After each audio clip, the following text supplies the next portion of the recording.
Let me tell you another issue that's become political. That's not political. I mean, it's biblical, and that's the issue of abortion, pro-life that we see right here. Man, it dates all the way back. Do you see how the abortion in America has followed the rise of abortion in America has followed the same pattern here as you see right here in Egypt? First off, in Egypt, Pharaoh wanted to do it because it was a threat to his rule. It was a threat to his freedom. It was a threat to his dynasty. And so he wanted to kill the babies. Well, listen, today abortion happens because it's a threat. It's a threat to our career.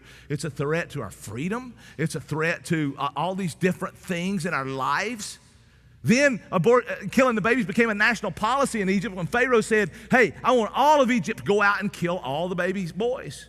It became a national policy here in the early 1970s, Roe v. Wade. Just so you know, there's about 60 million babies that's been aborted since. 60 million scientists, doctors, preachers, 60 million nurses, 60 million missionaries. Out of all those 60 million, 1,000, over 1,000 today since you got up this morning, or really since the clock struck 12 midnight, 1,000 today since Roe v. Wade.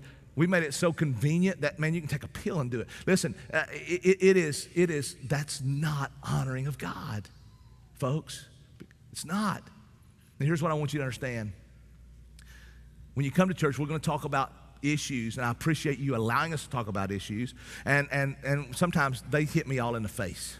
Because sometimes, I say every week before I preach, I have to preach to myself because it needs to work on me before I can even preach it.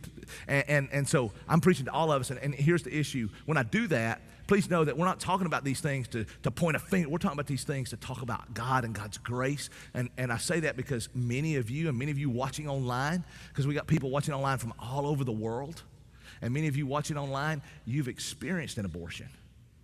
Maybe you were a lady who had one, or a guy who funded one, or pushed for a lady to have one. And here's what I want you to understand. God's grace is amazing. And you are not too far from God's grace.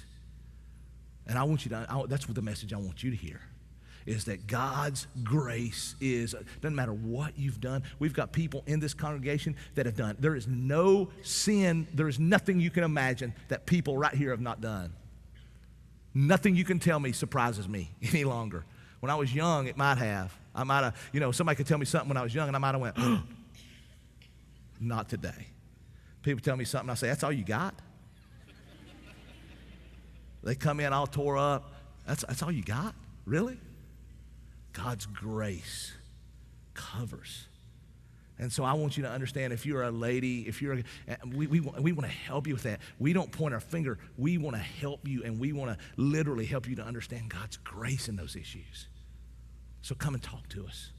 Now, as a church, what I want to challenge you to do is we've got a model to follow here. And here's what happens for most people who claim to be Christians in America is we sit silently by, and our silence speaks loudly in injustice. And we sit silently by and do nothing. We need to follow the example and the model of the midwives who said, I don't care if I lose my life, I'm going to do the right thing. We need to follow the example of Esther, who said, if I go before the king, I might die, but so be it. I'm going before the king. We need to follow the example of Shadrach, Meshach, and Abednego, who said, I'm going to go into the furnace, and I might die, I might burn up, but even if I do, God's going to be glorified, and I'm going to honor God. That's the kind of people we need to be, and we don't need to be silent, and we don't need to sit back and do nothing. We need to be people who honor God no matter the cost. It might cost you your job, so be it. Do you love your job more, or do you love God more? It might cost you your friends. Who cares? You don't like them anyway. They're weird. Go find more friends, right? It might cost you some money. Honor God above everything, because every moment has meaning, right? So listen, God can do amazing things in your life. No matter who you are, where you've been, no matter what's up in your life.